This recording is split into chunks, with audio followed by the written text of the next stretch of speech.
Hare Nama Hare Nama eva kevalam Kalo nasteva nasteva nasteva gatiranyata.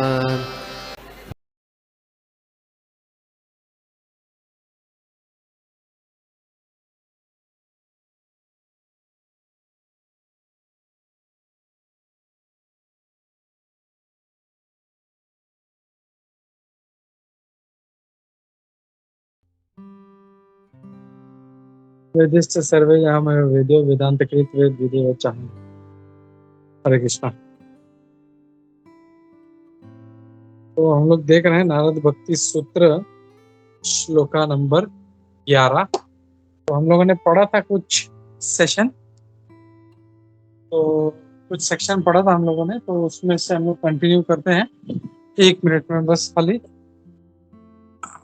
Share कर देता हूँ 1 minute. Okay, हरे कृष्णा।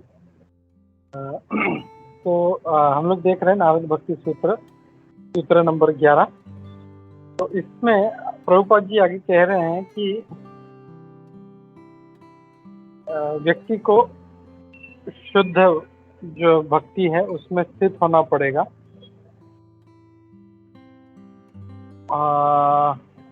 और जब तक वो सारे पाप कर्मों से मुक्त नहीं हो जाता तब तक वो शुद्ध भक्ति में स्थित नहीं हो सकता। तो प्रभुपाद ये कह रहे हैं कि अगर भक्ति करनी है हम लोग, तो सारे पापों से भी मुक्त होना पड़ेगा। तो भगवद गीता में भी भगवान बोलते हैं कि येषाम त्वन्तगतम पापम जनानाम पुण्य कर्मणाम। तो व्यक्ति का सारे पाप खत्म होने चाहिए और पुण्य उदय होना चाहिए, तब जाके उनको भक्ति प्राप्त होता है। तो प्रभुपाद जी यही बात कह रहे हैं कि सारे पापों से मुक्त होना पड़ेगा, तब जाके वो शुद्ध भक्ति के स्तर पर स्थित हो सकता है। फिर आगे कहते हैं,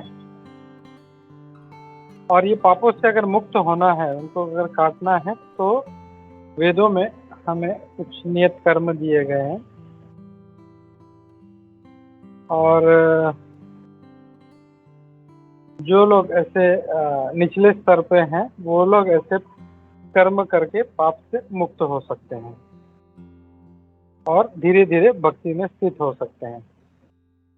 तो प्रभुपाद जी ये कह रहे हैं, तो हमें ये समझना चाहिए कि जो व्यक्ति भक्ति में अगर स्थित है, इसका मतलब उसने ऑलरेडी पिछले जन्म में बहुत सारे वेदों के रूल्स एंड रेगुलेशंस उसका पालन किया हुआ है और अब जाके वो भक्ति में स्थित हुआ है।